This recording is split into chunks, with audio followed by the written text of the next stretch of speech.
जी अस्सलाम वालेकुम नाजरीन, क्या हाल चाल है? ठीक ठाक है, उम्मीद करता हूँ सब बहन भाई ठीक होंगे।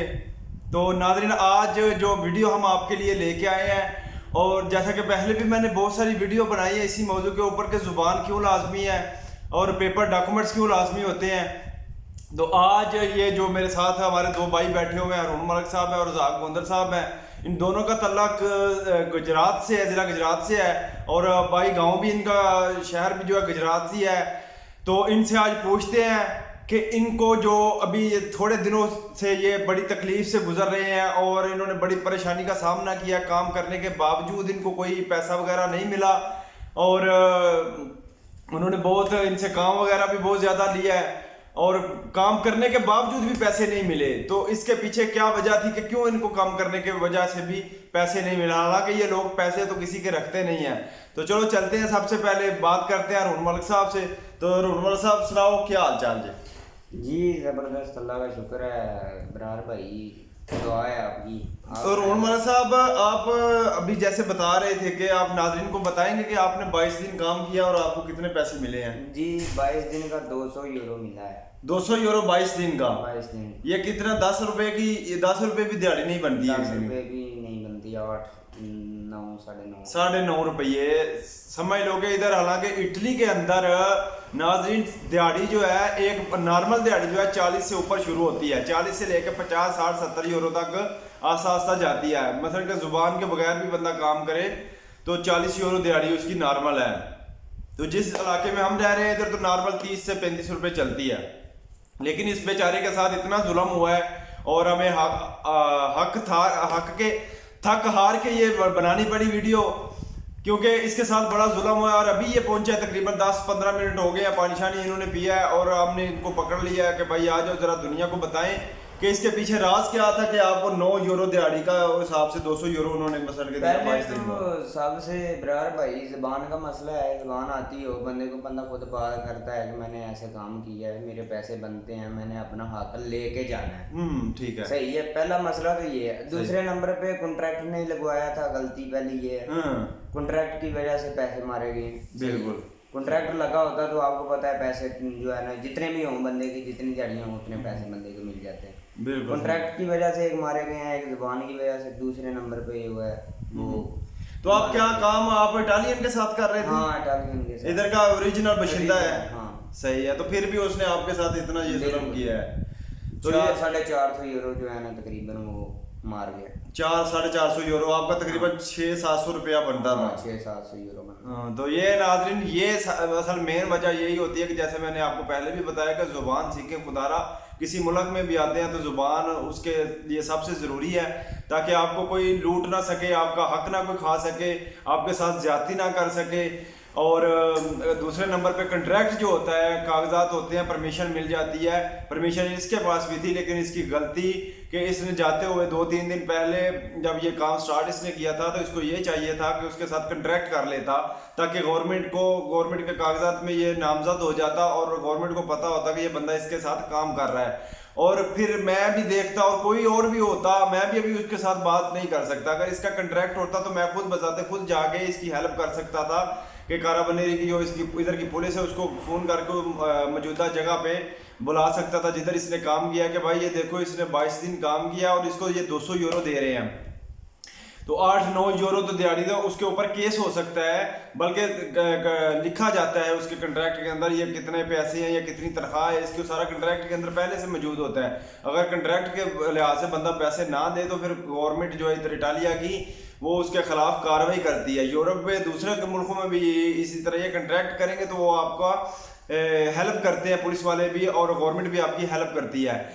तो इसके साथ बहुत बेचारे के साथ ज्यादती हुई है। 22 दिन इन्होंने ज़बरदस्त, इतना मुश्किल काम, ये जो रोटियां बनाते हैं, ये बंद वगैरह जो होते हैं हमारे मुल्क में पाकिस्तान में, तो वो फुरनों का काम होता है, तो वो इन्होंने आग के ऊपर, गर्मी भी इन दिनों में बहुत ज़्यादा है, लेकिन 22 दिन काम करने के बावजूद इनको पैसे नहीं मिले। तो बड़ा दुख हो रहा है, बड़ी तकलीफ हो रही है कि 22 दिन के बाद एक माँ का बेटा, बहन का भाई जब मजदूरी करने के लिए जाता है अपने घर वालों के लिए, घर वालों की कफालत करने के लिए सारे आए हुए हैं, तो लेकिन जब जाता है मजदूरी करते हैं तो फिर अगर उसके साथ ऐसी कोई ज्यादती होती है तो क्योंकि हम भी इधर प्रदेश में हैं, हम भी मजदूरी करते हैं, तो हम इनकी तकलीफ है उनको सही तरह इनका जो हम समझ सकते हैं, सही तकलीफ जो है, असल तकलीफ जो हम समझ सकते हैं, क्योंकि हम इन लोगों के साथ रहते हैं। तो हमें पता है मजदूरी करके अगर बंदे को मजदूरी ना मिले तो फिर उसके मरने का मकाम होता है, दिल करता है कि बंदा मर जाए या अगले को मार दे। तो इसमें दोनों तरफ से गलती होती है। सबसे बड़ा तो पहले तो मैं उसको कहूँगा कि उसने जिसने ज्यादती की है, लेकिन इसकी भी गलती यह है कि इसको चाहिए था कि कंट्रैक्ट करे। तो तमाम मेरे भाई जितने भी हैं इटली के अंदर या यूरोप के किसी और कंट्री में हैं, तो उनको चाहिए कि कंट्रैक्ट करे। कंट्रैक्ट के जब बंदा कर लेता है तो वो एक को आपको वर्का दे देते हैं, एक आपको दे देते हैं, एक मालिक के पास होता है और कंप्यूटर में रिकॉर्ड होता है आपका, गवर्नमेंट को भी चला जाता है। तो आपके साथ कोई धोखा नहीं कर सकता। आपकी दिहाड़ी जितनी भी तनख्वाह 800 यूरो होगी, 1000 यूरो होगी, उसके ऊपर लिखी होती है।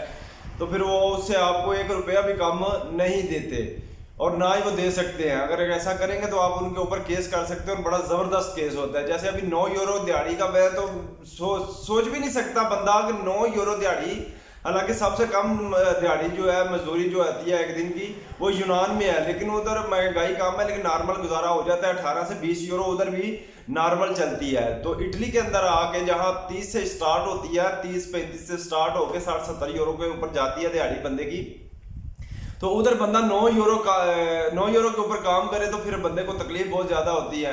तो चलो इंशाल्लाह कोई काम ढूंढते हैं इनके लिए, भाइयों के लिए। और अगर इनको खुद भी मिलता है तो हमारा मशवरा यही है कि अरुण साहब जब भी आप जाएं काम पे तो आप सबसे पहले आपका फर्ज बनता है कि आपने कंट्रैक्ट करना है किसी के साथ। बिल्कुल बराबर भाई, एक बार ही होता है बंदे को जब ठोकर लगती है ना, तो बंदा फिर समझ जाता है कि यार ये इस चीज से जो है ना, पहले काम बंदे ने ठोकर खाई हुई है, बंदे को खुद समझ आ जाती है कि हाँ ये काम होगा तो मैं करूँ।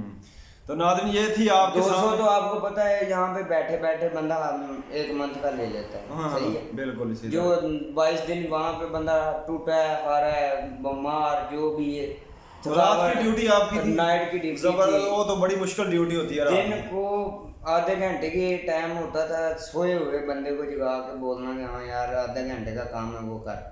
सोए और रात को भी ड्यूटी करनी है, दिन को भी 1 बजे उठाते हैं, सही है, आटा गूंदना है, सही है नॉर्मल, फिर 8 बजे जाना है, फिर वापस आना है घर, फिर रात को 10:30 जाना है, फिर सुबह 8:30 बजे तक काम होगा। तो ये थी नाज़रीन अरुण मलिक साहब जिनका तलक गुजरात से है। और अभी हम चलते हैं रज़ाक गोंदा साहब के, ये भी गुजरात के रहने वाले हैं।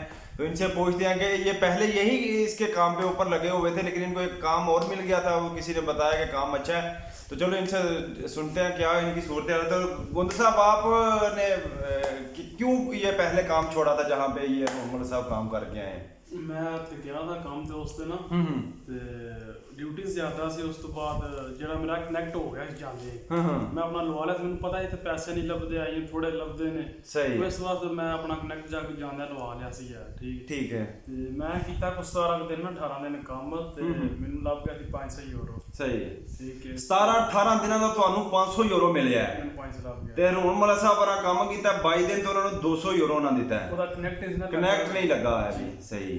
ਤੇ ਉਸ ਤੋਂ ਬਾਅਦ ਜਿਹੜਾ ਕੰਮ ਸੀ ਨਾ ਥੋੜਾ ਜ਼ਿਆਦਾ ਸੀ ਔਰ ਅੱਗਾ ਕੰਮ ਸੀ ਯਾਰ, ਥੋੜੀ ਜਿਹੀ ਖਿੜਕੀ ਖੋਲਣੀ ਹੈ, ਉਹ ਗਾਲਾਂ ਕੱਢਦੇ ਹਨ ਤੇ ਗਾਲਾਂ ਤਾਂ ਕਦੀ ਸੁਣੀ ਨਹੀਂ ਹੈ, ਕਿਉਂਕਿ ਅਸੀਂ ਮਜ਼ਦੂਰੀ ਕਰਨ ਵਾਲੇ ਬੰਦੇ ਆ, ਅਸੀਂ ਗਾਲਾਂ ਖਾਣ ਨਹੀਂ ਆਏ। ਠੀਕ ਹੋ ਗਿਆ। ਮਜ਼ਦੂਰੀ ਕੀਤੀ ਕਾਰੀਗਰ ਨੂੰ ਦੱਸੀ ਹੈ ਤੇ ਅਲਹਮਦੁਲਿਲਾ ਕਾਰੀਗਰ। ਫਿਰ ਤੁਸੀਂ ਕੰਮ ਉਥੋਂ ਕਿਉਂ ਛੱਡਿਆ ਮਸਲਨ ਕਿ ਤੁਸੀਂ ਆਪਣੀ ਜਗ੍ਹਾ ਤੇ? ਭਾਈ ਦੇਖੋ ਨਾ ਕਿ ਗਰਮੀ ਕਿਤਨੀ ਗਰਮੀ ਪੈ ਰਹੀ ਹੈ ਇੱਥੇ, ਸਹੀ ਹੈ, ਤੁਹਾਨੂੰ ਆਪ ਵੀ ਪਤਾ ਹੈ, ਸਹੀ ਹੈ। ਤੇ 315 ਦੀ ਹੀਟ ਅੱਗੇ ਖਲੋ ਕੇ ਕੰਮ ਕਰਨਾ ਤੇ ਫਿਰ ਬਾਅਦ ਵਿੱਚ ਬੰਦੇ ਨੂੰ ਰੁਪਈਏ ਆਨੇ ਲੱਭਣ ਜਾਂ ਬੰਦੇ ਨੂੰ ਜਵਾਬ ਲੱਭੇ ਤੇ ਫਿਰ ਮਨ ਹੀ ਟੁੱਟਦਾ ਨਾ ਕਿ ਯਾਰ ਮੈਂ ਨਹੀਂ ਕੰਮ ਕਰਨਾ। बिल्कुल। अच्छा वेले रह लेना वो चंगा सही है, बंदे का नहीं उसमें तो आपकी भी गलती है, लेकिन वो मालिक भी इसी तरह की है, सुनने में आया, आप बता रहे हैं। तो गोंदा साहब आपने फिर काम उतो क्यों छड़ दिता सी मसलन की वजह बनी सी? ਸਾਰੀ ਗੱਲ ਜਿਹੜਾ ਬੰਦਾ ਕਿ ਮਜਬੂਰ ਹੋ ਜਾਂਦਾ ਹੈ ਨਾ, ਨਹੀਂ ਕੰਮ ਹੁੰਦਾ, ਜ਼ਿਆਦਾ ਅੱਗੇ ਵੇ ਉਸ ਤੋਂ ਬਾਅਦ ਜਿਹੜਾ ਮਾਲਕ ਨੇ ਚਵਨ ਮੇਨ ਗੱਲ ਹੈ, ਹਾਲਾਤ ਬੰਦਾ ਅੱਛਾ ਹੋਵੇ ਨਾ ਤਾਂ ਬੰਦੇ ਨੂੰ ਕੁਝ ਨਹੀਂ ਹੁੰਦਾ। ਬਿਲਕੁਲ। ਹਾਲਾਤ ਨਹੀਂ ਅੱਛਾ ਹੈ, ਉਸ ਪੈਸੇ ਤੇ ਲਾਨਤ ਮਾਰਨੀ, ਇੱਜ਼ਤ ਨਹੀਂ ਹੈ, ਪੈਸਾ ਕੀ ਕਰਨਾ ਹੈ। ਤੇ ਇਸ ਵਾਸਤੇ ਫਿਰ ਇਹਨਾਂ ਭਾਈਆਂ ਨੂੰ ਪੁੱਛਿਆ ਸੀ ਤੇ ਆਂਦੇ ਮੈਂ ਕਰਨਾ ਕੰਮ ਮਲਿਕ ਸਾਹਿਬ ਨੇ। ਮਜਬੂਰ ਸਣੇ ਵੀ ਜ਼ਹਿਰੀ ਗੱਲ ਕਿਹਾ ਵੀ ਸਾਰੇ ਬਿਲਕੁਲ ਜੀ। ਕਿਉਂ ਮਜ਼ਦੂਰੀ ਕਰਨ ਆਂਦਾ ਹਰ ਬੰਦਾ ਪਾਕਿਸਤਾਨ ਤੋਂ ਜਾਂ ਕਿਸੇ ਦੂਸਰੇ ਕੰਟਰੀ ਤੋਂ, ਤੇ ਕਿਸੇ ਆਪਣਾ ਮੁਲਕ ਛੱਡਦਾ ਹੀ ਮਜ਼ਦੂਰੀ ਵਾਸਤੇ ਕਿ ਘਰਦਿਆਂ ਦੀ ਅੱਛੀ ਕਫਾਲਤ ਕਰ ਸਕਾਂ। ਉਸ ਤੋਂ ਬਾਅਦ ਮੈਂ ਸਮਝਾ ਗਿਆ ਤਾਂ ਮੈਂ ਕਨੈਕਟ ਲਵਾ ਲਈ ਠੀਕ ਹੈ। ਕੋਈ ਨਾਲੇ ਇਸ ਕਿਹੜਾ ਕਦੀ ਕੰਮ ਕੀਤਾ ਜਦੋਂ ਦਾ ਇਟਲੀ ਆਇਆ ਪਹਿਲੀ ਵਾਰੀ ਗਿਆ ਕੰਮ ਤੇ, ਹੁਣ ਕੀ ਪਤਾ ਹੈ ਠੀਕ ਹੈ। ਅਸਾਂ ਫਿਰ ਆਪਣਾ ਤੁਸਾਂ ਸਮਝਾਇਆ ਸੀ ਹੋਰ ਦੋ ਤਰੀਆਂ ਜੀਆਂ ਸਮਝਾਇਆ ਸੀ ਆਪਣਾ ਜਿੱਥੇ ਕੰਮ ਕਰਨਾ ਕਨੈਕਟ ਲਵਾ ਲਿਓ। ਫਿਰ ਇਸ ਤੋਂ ਬਾਅਦ ਮੈਨੂੰ ਬੜਾ ਅੱਛਾ ਕੰਮ ਲੱਭ ਗਿਆ ਨਾਪੋਲੀ, ਮੈਂ ਫਿਰ ਨਾਪੋਲੀ ਟੁਰ ਗਿਆ। ਫਿਰ ਇਹ ਭਾਈ ਦੀ ਗਏ ਨੇ ਮਲਕ ਸਾਹਿਬ। ਅੱਛਾ, ਨਾਪੋਲੀ ਵੀ ਤੁਸੀਂ ਕੰਮ ਛੱਡ ਦਿੱਤਾ। ਨਾਪੋਲੀ ਦੇ ਵਿੱਚ ਜਦੋਂ ਤੁਸੀਂ ਜਾ ਕੇ ਕੰਮ ਕੀਤਾ ਉੱਥੇ ਕੀ ਵਜ੍ਹਾ ਬਣੀ? ਤੁਸੀਂ ਉੱਥੇ ਵੀ 2-4 ਦਿਨ ਕੰਮ ਕੀਤਾ ਤੇ ਲੇਕਿਨ ਛੱਡ ਦਿੱਤਾ। ਉਹ ਵੀ ਮਾਫੀਆ ਸ਼ਹਿਰ ਹੈ ਠੀਕ ਹੈ। ਉਹ ਮਾਫੀਆ ਸ਼ਹਿਰ ਉਹ ਹਰ ਜਿੱਥੇ ਇਟਲੀ ਕੋਈ ਜਾਂ ਪੋਲੈਂਡ ਸਪੇਨ ਜਾਂ ਫਰਾਂਸ ਜਿੱਥੇ ਦੁਨੀਆ ਬੈਠੀ ਹੈ ਨਾ, ਉਹ ਇਟਲੀ ਦਾ ਬਾਅਦ ਸ਼ਹਿਰ ਹੈ ਨਾਪੋਲੀ ਮਾਫੀਆ। ਇੱਥੇ ਵੀ ਕਨੈਕਟ ਕੋਈ ਲਾਉਂਦੇ ਐ ਨੇ ਉਹ ਵੀ ਇਟਾਲੀਅਨ ਤੇ ਇਟਾਲੀਅਨ ਵੀ ਸੋਚ ਕੋ 10% ਜਾਂ 5% ਉਹ ਕੋਈ ਨਹੀਂ ਲਾਉਂਦਾ ਕਨੈਕਟ। ਬਿਲਕੁਲ ਇਸ ਵਾਸਤੇ ਵੀ ਇੱਥੇ ਜਿਹੜਾ ਤਾਂ ਮੈਂ ਚਿੱਟਾ ਤੇ ਕਨੈਕਟ ਕਿਉਂਕਿ ਮੈਂ ਮੇਨ ਵੇਨ ਟੈਕਸ ਮੈਂ ਪੇਪਰ ਵੇਨ ਮੈਂ ਪੈਸੇ ਜਿਵੇਂ ਨਾ ਭਲੇ ਮੈਂ ਪੇਪਰ ਵੀ ਲੈਣੇ ਨੇ ਕਨੈਕਟ ਆਵੇ ਠੀਕ ਹੈ। ਮੈਂ ਅੱਛਾ, ਉੱਥੇ ਤੁਹਾਡੀ ਦਿਹਾੜੀ ਕਿੰਨੀ ਸੀ ਤੁਸੀਂ ਜਿੱਥੇ ਗਏ ਸੋ? ਪਾਕਿਸਤਾਨੀ ਦੁਕਾਨ ਸੀ ਜਾਂ ਇਟਾਲੀਅਨ ਸੀ ਜਿਹਦੇ ਕੋਲ ਤੁਸੀਂ? ਮੈਂ ਤਾਂ ਪਾਕਿਸਤਾਨ ਗਿਆ ਹਾਂ, ਆਪਣੇ ਬੜੇ ਚੰਗੇ ਚੀਜ਼ ਸਨ। 600 ਰੁਪਏ ਦਿੰਦੇ ਹਾਂ, 600 ਯੂਰੋ ਦਿੰਦੇ ਤੇ ਡਿਊਟੀ ਕਿੰਨੀ ਤੁਹਾਡੇ ਕੋਲ ਲੈਂਦੇ ਸਨ? ਡਿਊਟੀ ਫਿਰ ਉੱਥੇ ਦੁਕਾਨਾਂ ਕਿਰਾਣੇ ਵਾਲੇ ਲੇਟ ਬੰਦ ਕਰੇ ਸੀ ਆਏ ਸੀ 12-13 ਘੰਟੇ 14 ਘੰਟੇ ਵੀ ਕਰਦੇ ਕੰਮ ਹਿਸਾਬ ਤੋਂ ਜ਼ਿਆਦਾ ਕੰਮ ਹੁੰਦਾ ਪਰ ਜ਼ਿਆਦਾ ਵੀ ਕਰਨੀ ਪੈਂਦੀ ਨਹੀਂ ਤੇ ਥੋੜਾ ਨਾਰਮਲ ਕੰਮ ਹੁੰਦਾ ਸੀ। ਤੇ ਮੇਰੇ ਮਾਲਕ ਬੜੇ ਅੱਛੇ ਹਨ ਪਾਕਿਸਤਾਨੀ। ਸਿਰਫ ਮੈਂ ਮੇਨ ਮਾਲਕ ਨਹੀਂ ਵੇਖਿਆ, ਮੈਂ ਕਨੈਕਟ ਵੇਖਿਆ ਆਪਣਾ ਪੇਪਰ। ਬਿਲਕੁਲ ਮੈਂ ਟੈਕਸ ਦੇ ਵੇਖੋ ਜੀ, ਉਹ ਗੱਲ ਤੁਹਾਡੀ ਸਹੀ, ਮੈਂ ਸਮਝਣਾ ਤੁਹਾਡੀ ਸਮਝਦਾਰੀ ਹੈ ਕਿ ਤੁਸੀਂ 2-4 ਦਿਨ ਕੰਮ ਕਰਨ ਤੋਂ ਬਗੈਰ ਛੱਡ ਦਿੱਤਾ ਕੰਮ। ਕਿਉਂ? ਉਹਦੀ ਵਜ੍ਹਾ ਇਹ ਹੈ ਕੱਲ ਨੂੰ ਉਹ ਪੈਸੇ ਨਾ ਦਿੰਦੇ ਤੁਸੀਂ ਉਹਨਾਂ ਦਾ ਕੁਝ ਨਹੀਂ ਵਿਗਾੜ ਸਕਦੇ ਆ। ਦੂਸਰੇ ਨੰਬਰ ਤੇ ਕੰਟੈਕਟਰ ਜਿਹੜਾ ਤੁਹਾਡਾ ਕੰਟੈਕਟ ਹੁੰਦਾ ਇਹ ਕਿਸੇ ਦੇ ਨਾਲ ਹੈ ਕੰਤਰਾਤੋ ਜਿਹੜਾ ਇਹਨੂੰ ਆਉਂਦੇ ਨੇ ਇਟਾਲੀਅਨ ਜ਼ੁਬਾਨ 'ਚ। ਇਹ ਨਾਜ਼ਰੀਨ ਸਾਰੇ ਨਾਲ ਬੈਸਟ ਤੁਹਾਡਾ ਡਾਕੂਮੈਂਟਸ ਵਾਸਤੇ ਵੀ ਤੁਹਾਡੇ ਕੋਲ ਪਹਿਲਾਂ 6 ਮਹੀਨੇ ਦੀ ਪਰਮਿਸ਼ਨ ਦੀ ਸਜੋਰਨ ਆਉਂਦੀ ਹੈ ਜਾਂ ਰਚੀਵਤਾ ਦਿੰਦੇ ਨੇ ਜਿਹੜਾ ਤੁਸੀਂ ਨਿਊ ਕਰਵਾਉਣ ਜਾਂਦੇ ਹੋ ਤੁਹਾਡਾ ਈਜ਼ੀਲੀ ਹੋ ਜਾਂਦਾ। ਨਾਲ ਕੰਟਰੈਕਟ ਦਾ ਵਰਕਾ ਤੁਹਾਡਾ ਲੱਗਾ ਹੁੰਦਾ ਹੈ ਤੇ ਉਹ ਤੁਹਾਡਾ ਈਜ਼ੀਲੀ ਬੜੇ ਆਸਾਨੀ ਤਰੀਕੇ ਨਾਲ ਜਲਦੀ ਦੇ ਦੇਣੇ। 3-4 ਮਹੀਨੇ ਵੀ ਲੱਗ ਜਾਂਦੇ ਨੇ ਤੁਹਾਡੇ ਡਾਕੂਮੈਂਟਸ ਨਿਊ ਹੋਣ ਲੱਗਿਆ। ਲੇਕਿਨ ਜਦੋਂ ਤੁਹਾਡਾ ਕੰਟਰੈਕਟ ਹੋਇਆ ਹੁੰਦਾ ਕਿ ਬੰਦਾ ਕੰਮ ਕਰ ਰਿਹਾ ਸਾਡੇ ਕੋਲ ਤੇ ਉਹ ਫਿਰ ਲਿਹਾਜ਼ਾ ਜਿਹੜਾ ਉਹ ਮਤਲਬ ਜਲਦੀ ਤੁਹਾਨੂੰ ਉਹ ਨਿਊ ਕਰਕੇ ਦੇ ਦਿੰਦੇ ਨੇ 10 ਦਿਨ ਦੇ ਵਿੱਚ, 1 ਹਫ਼ਤੇ 'ਚ ਜਾਂ 2 ਹਫ਼ਤੇ ਦੇ ਵਿੱਚ ਤੁਹਾਨੂੰ ਕਰਕੇ ਦੇ ਦਿੰਦੇ ਨੇ। ਤੇ ਨਾਜ਼ਰੀਨ ਇਹਦੇ ਪਿੱਛੇ ਸਾਰੀ ਵਜ੍ਹਾ ਇਹ ਸੀ ਕਿ ਨਜ਼ਾਕ ਸਾਹਿਬ ਉਹ ਪਹਿਲਾਂ ਉਹ ਕੰਮ ਤੇ ਗਏ, ਉਹਨਾਂ ਕੰਮ ਛੱਡ ਦਿੱਤਾ ਲੇਕਿਨ ਉਹਨਾਂ ਦੀ ਉਹਨੇ ਸਮਝਦਾਰੀ ਕੀਤੀ, ਪਹਿਲਾਂ ਕਨੈਕਟ ਕੀਤਾ ਸਾਨੇ ਲੇਕਿਨ ਇਹਨਾਂ ਰਜ਼ੂਮ ਸਾਹਿਬ ਦਾ ਕੰਮ ਤੇ ਕੰਡਕਟ ਨਹੀਂ ਕਰਵਾਇਆ। ਉਹ ਇਸੇ ਤਰ੍ਹਾਂ ਹੀ ਉਹ ਇਤਮਾਦ ਕਰਕੇ ਲੱਗ ਗਏ। ਇਤਮਾਦ ਕਿਸੇ ਤੇ ਬਿਲਕੁਲ ਵੀ ਨਹੀਂ ਕਰਨਾ ਚਾਹੀਦਾ ਹੈ ਵੀ। ਤੇ ਇਹ ਸਾਡਾ ਇਸਲਾਮ ਹੀ ਆਂਦਾ ਕਿ ਜਦੋਂ ਕਿਸੇ ਨਾਲ ਤੁਹਾਡਾ ਲੈਣ ਦੇਣ ਹੁੰਦਾ ਤੁਸੀਂ ਲਿਖ ਪੜਤ ਕਰ ਲਵੋ ਤੇ ਲਿਖਤ ਪੜਤ ਦੇ ਵਿੱਚ ਬੰਦੇ ਦਾ ਫਾਇਦਾ ਹੁੰਦਾ ਹੈ। ਕਿਉਂਕਿ ਜਦੋਂ ਇੱਕ ਮਿਸਾਲ ਹੈ ਇਹ ਹੁਣ ਜਿਵੇਂ ਇਹਨੂੰ 9 ਯੂਰੋ ਦਿਹਾੜੀ ਮਿਲੀ ਹੈ ਤੇ ਇਹ ਮਸਲਨ ਕੀ ਪੁਲਿਸ ਨੂੰ ਦੱਸੇਗਾ? ਪੁਲਿਸ ਨੂੰ ਕੁਝ ਵੀ ਨਹੀਂ ਇਹ ਦੱਸ ਸਕਦਾ ਹੈ। ਪੁਲਿਸ ਆਏ ਦੀ ਉਹ ਆਖੇ ਦੀ ਕਿੱਥੇ ਤੁਹਾਡਾ ਲਿਖਿਆ ਕਿੱਥੇ ਵੇ। ਤੇ ਇਸੇ ਵਜ੍ਹਾ ਤੋਂ ਜਦੋਂ ਤੁਸੀਂ ਕਿਤੇ ਜਾਂਦੇ ਹੋ ਕਿਤੇ ਕੰਮ ਕਰਦੇ ਹੋ ਤੁਹਾਡੇ ਕੋਈ ਅਜ਼ੀਜ਼ੋ ਕਾਰਬ ਇੱਥੇ ਇਟਾਲੀਅਨ ਦੇ ਵਿੱਚ ਨਹੀਂ ਜਾਂ ਨਵੇਂ ਆਉਣ ਵਾਲੇ ਮੇਰੇ ਭਰਾਵਾਂ ਨੂੰ ਇਸ ਵੀਡੀਓ ਤੋਂ ਫਾਇਦਾ ਹੋ ਸਕਦਾ ਹੈ ਕਿ ਜਿਹੜੇ ਆਉਂਦੇ ਨੇ ਔਰ ਬਗੈਰ ਕੰਡਕਟਰ ਜਿਹੜਾ ਕੰਮ ਕਰਦੇ ਨੇ ਬਿਲਕੁਲ ਕੰਮ ਨਾ ਕਰਿਆ ਕਰੋ। ਇੱਕ ਤੇ ਉਹਦੇ ਵਿੱਚ ਤੁਹਾਨੂੰ ਦਿਹਾੜੀ ਬਿਲਕੁਲ ਥੋੜੀ ਮਿਲਦੀ ਹੈ, ਦੂਸਰੇ ਨੰਬਰ ਤੇ ਉਹਦੇ ਵਿੱਚ ਤੁਹਾਡਾ ਫਾਇਦਾ ਕੋਈ ਨਹੀਂ ਹੈ ਵੀ। ਕੰਟਰੈਕਟ ਕਰਨ ਨੂੰ ਇਹ ਕਰ ਸਕਦੇ ਨੇ ਲੇਕਿਨ ਨਹੀਂ ਕਰਦੇ ਹੈ ਵੀ। ਔਰ ਗੱਲ ਇਹਨਾਂ ਦੀ ਰਜ਼ਾਕ ਸਾਹਿਬ ਹਰਾਂ ਦੀ ਬਿਲਕੁਲ ਠੀਕ ਹੈ ਕਿ ਨਾਪੋਲੀ ਇੱਕ ਐਸਾ ਏਰੀਆ ਹੋਵੇ ਕਿ ਜਿਹਦੇ ਵਿੱਚ ਮਾਫੀਆ ਦੀ ਤਾਦਾਦ ਬਹੁਤ ਜ਼ਿਆਦਾ ਵੇ। ਹਕੂਮਤ ਨੂੰ ਟੈਕਸ ਬਿਲਕੁਲ ਨਹੀਂ ਦਿੰਦੇ ਹੈ ਵੀ ਕਿਉਂਕਿ ਅਰਬ ਕੰਟਰੀ ਨਹੀਂ ਹੈ। ਇੱਥੇ ਜਿਹੜਾ ਟੈਕਸ ਬੰਦੇ ਦਾ ਦੇਣਾ ਹੁੰਦਾ, ਜਿਹੜਾ ਬੰਦਾ ਰੱਖਿਆ ਹੁੰਦਾ ਉਹ ਮਾਲਕ ਨੇ ਟੈਕਸ ਦੇਣਾ ਹੁੰਦਾ, ਜਿਹੜਾ ਮਾਲਕ ਤੁਹਾਡਾ ਆਪਣਾ ਹੁੰਦਾ ਹੈ। ਤੇ ਲਿਹਾਜ਼ਾ ਇਹੀ ਮੇਰੇ ਭਰਾਵਾਂ ਕਿ ਸਭ ਨਾਲ ਪਹਿਲਾਂ ਆ ਕੇ ਜ਼ੁਬਾਨ ਸਿੱਖੋ ਤੇ ਜ਼ੁਬਾਨ ਤੋਂ ਬਾਅਦ ਜਿਹੜਾ ਕੰਡਕਟ ਕਰਕੇ ਕੰਮ ਤੇ ਜਾਣਾ ਹੈ, ਉਂਝ ਕੰਮ ਤੇ ਨਹੀਂ ਜਾਣਾ ਹੈ ਵੀ। ਕਿਉਂ? ਮੈਂ ਖੁਦ ਮੈਨੂੰ ਅਲਹਮਦੁਲਿਲਾ ਜ਼ੁਬਾਨ ਆਉਂਦੀ ਹੈ, ਮੈਂ ਬਗੈਰ ਕੰਡਕਟ ਕੰਮ ਕਰਨਾ ਵਾ ਲੇਕਿਨ ਮੈਂ ਇਹਨਾਂ ਨੂੰ ਥੋੜਾ ਬਹੁਤਾ ਜਿਹੜਾ ਬੰਦੇ ਨੂੰ ਜ਼ੁਬਾਨ ਆਉਂਦੀ ਹੁੰਦੀ ਹੈ ਉਹਨੂੰ ਪਤਾ ਹੁੰਦਾ ਹੈ ਕਿ ਮੈਂ ਇਹਨਾਂ ਕੋਲੋਂ ਪੈਸੇ ਕਿਵੇਂ ਲੈਣੇ ਨੇ ਜਾਂ ਕੀ ਹਿਸਾਬ ਕਿਤਾਬ ਹੈ। ਤੇ ਬੰਦਾ 100 ਗੱਲਬਾਤ ਸੁਣਾ ਕੇ ਜਾਂ ਕੋਈ ਮਜਬੂਰੀਆਂ ਦੱਸ ਕੇ ਜੇ ਬੰਦੇ ਨੂੰ ਜ਼ੁਬਾਨ ਵੀ ਨਾ ਆਉਂਦੀ ਹੋਵੇ ਤਾਂ ਉਹਦਾ ਸਗੋਂ ਇਹ ਲੋਕ ਫਾਇਦਾ ਚੁੱਕਦੇ ਨੇ। ਤੇ ਲਿਹਾਜ਼ਾ ਤੁਹਾਡੇ ਭਰਾਵਾਂ ਅੱਗੇ ਗੁਜ਼ਾਰਿਸ਼ ਹੈ ਕਿ ਜਿਹੜੇ ਭਰਾ ਨਵੇਂ ਆਉਂਦੇ ਨੇ ਇਟਲੀ ਦੇ ਵਿੱਚ ਕੰਟਰੈਕਟ ਕਰਨ, ਜ਼ੁਬਾਨ ਸਿੱਖਣ, ਡਾਕੂਮੈਂਟਸ ਤੋਂ ਬਗੈਰ ਕੰਮ ਨਾ ਕਰਨ। ਡਾਕੂਮੈਂਟਸ ਦੀ ਪਰਮਿਸ਼ਨ ਦੇ ਦਿੰਦੇ ਨੇ ਜਿਹੜੀ ਕੰਮ ਦੀ ਹੁੰਦੀ ਹੈ। ਡਾਕੂਮੈਂਟਸ ਇਹ ਨਹੀਂ ਤੁਹਾਨੂੰ 5 ਸਾਲ ਦੇ 10 ਸਾਲ ਦੇ ਮਿਲਣੇ ਨੇ ਤੇ ਤੁਸੀਂ ਕੰਮ ਕਰ ਸਕਦੇ ਹੋ। ਇਹ ਆਉਂਦਿਆਂ ਤੁਹਾਨੂੰ 1-2 ਮਹੀਨੇ ਦੇ ਵਿੱਚ ਤੁਹਾਨੂੰ ਡਾਕੂਮੈਂਟਸ ਕੰਮ ਦੀ ਇਜਾਜ਼ਤ ਮਿਲ ਜਾਂਦੀ। ਉਸ ਤੋਂ ਬਾਅਦ ਤੁਹਾਡਾ ਆਸਤਾ ਪ੍ਰੋਸੀਜਰ ਚੱਲਦਾ ਰਹਿੰਦਾ ਹੈ। ਉਹਦੇ ਉੱਤੇ ਮੈਂ ਪਹਿਲੇ ਬਹੁਤ ਸਾਰੇ ਵੀਡੀਓ ਬਣਾ ਚੁੱਕਿਆ ਵਾਂ। ਲਿਹਾਜ਼ਾ ਇਸ ਵੀਡੀਓ ਦਾ ਜ਼ਿਆਦਾ ਤੋਂ ਜ਼ਿਆਦਾ ਸ਼ੇਅਰ ਕਰਿਆ ਤਾਂ ਕਿ ਆਉਣ ਵਾਲੇ ਭਰਾਵਾਂ ਨੂੰ ਇਸ ਤੋਂ ਫਾਇਦਾ ਹੋ ਸਕੇ ਕਿਉਂਕਿ ਦੁੱਖ ਹੁੰਦਾ ਹੈ ਜਦੋਂ ਕੋਈ ਇੰਜ ਦਾ ਕੋਈ ਭਰਾ ਫਿਰ ਲਟਾ ਕੇ ਆਪਣਾ ਆਪ ਤੇ ਆ ਜਾਂਦਾ ਹੈ। ਫਿਰ ਉਹ ਕੰਮ ਕਰਨ ਦੇ ਬਾਵਜੂਦ ਵੀ ਕੋਈ ਸ਼ੈ ਨਹੀਂ ਲੱਭਦੀ ਹੈ ਵੀ ਤੇ ਫਿਰ ਬੜੀ ਤਕਲੀਫ ਹੁੰਦੀ ਹੈ ਕਿ ਪਾਕਿਸਤਾਨੀ ਜਾਂ ਇੰਡੀਅਨ ਜਾਂ ਸਾਡੇ ਬੰਗਲਾਦੇਸ਼ੀ ਭਰਾ ਜਿਹੜੇ ਆਉਂਦੇ ਨੇ ਤੇ ਫਿਰ ਬੜਾ ਉਹਨਾਂ ਦੇ ਦੁੱਖ ਔਰ ਤਰਸ ਆਉਂਦਾ ਕਿ ਯਾਰ ਇਹਨਾਂ ਬੰਦਿਆਂ ਨਾਲ ਕੀ ਬਣਿਆ। ਤੇ ਲਿਹਾਜ਼ਾ ਭਰਾਵਾਂ ਜਿਹੜੇ ਆਉਂਦੇ ਨੇ ਉਹਨਾਂ ਨੂੰ ਇਹੀ ਚਾਹੀਦਾ ਕਿ ਆ ਕੇ ਸਭ ਤੋਂ ਪਹਿਲਾਂ ਜ਼ੁਬਾਨ ਸਿੱਖਣ। ਕੈਂਪਾਂ ਦੇ ਵਿੱਚ ਰਹਿੰਦੇ ਨੇ, ਬੜੀਆਂ ਸਹੂਲਤਾਂ ਮਿਲਦੀਆਂ ਨੇ, ਤੁਹਾਨੂੰ ਜ਼ੁਬਾਨ ਸਿਖਾਉਂਦੇ ਨੇ, ਸਕੂਲ ਤੁਹਾਨੂੰ ਭੇਜਦੇ ਨੇ, ਤੇ ਲਿਹਾਜ਼ਾ ਮਿਹਰਬਾਨੀ ਕਰੋ, ਜ਼ੁਬਾਨ ਸਿੱਖੋ, ਪੇਪਰ ਲਵੋ ਤੇ ਕੰਮ ਤੇ ਜਾਓ। ਤੇ ਕੰਮ ਕੰਟਰੈਕਟ ਤੋਂ ਬਗੈਰ ਕਿਸੇ ਦੇ ਨਾਲ ਕੰਮ ਨਹੀਂ ਕਰਨਾ। ਪਹਿਲਾਂ ਕੰਟਰੈਕਟ ਲਵਾਉਣਾ ਹੈ, 1-2 ਦਿਨ ਦੇਖੋ, ਤੁਹਾਨੂੰ ਕੰਮ ਪਸੰਦ ਆ ਜਾਂਦਾ, ਮਾਲਕ ਨੂੰ ਆਖੋ ਮੇਰਾ ਕੰਟਰੈਕਟ ਕਰ। ਕੰਟਰੈਕਟ ਕਰਦਾ ਕੰਮ ਕਰੋ, ਨਹੀਂ ਕਰਦਾ ਛੱਡ ਦਿਓ ਕੰਮ। ਕੰਮ ਬਹੁਤ ਜ਼ਿਆਦਾ ਮਿਲ ਜਾਂਦੇ ਨੇ, ਲੇਕਿਨ ਕੰਮ ਕਰਕੇ ਪੈਸਾ ਬਹੁਤ ਮੁਸ਼ਕਲ ਮਿਲਦਾ ਹੈ। ਤੇ ਸਹੀ ਆਪਣੀਆਂ ਦੁਆਵਾਂ 'ਚ ਯਾਦ ਰੱਖਿਆ। ਵੀਡੀਓ ਲੰਮੀ ਹੋ ਗਈ ਲੇਕਿਨ ਤਫਸੀਲ ਦੇ ਨਾਲ ਤੁਹਾਨੂੰ ਸਾਰੀਆਂ ਗੱਲਾਂ ਦੱਸੀਆਂ ਨੇ। ਤੇ ਇਨਸ਼ਾਅੱਲਾ ਮਿਲਾਂਗੇ ਇੱਕ ਅੱਛੀ ਔਰ ਨਈ ਵੀਡੀਓ ਦੇ ਨਾਲ। ਤੇ ਤਬ ਤੱਕ के लिए इजाज़त दीजिए। ओके, अल्लाह हाफिज़।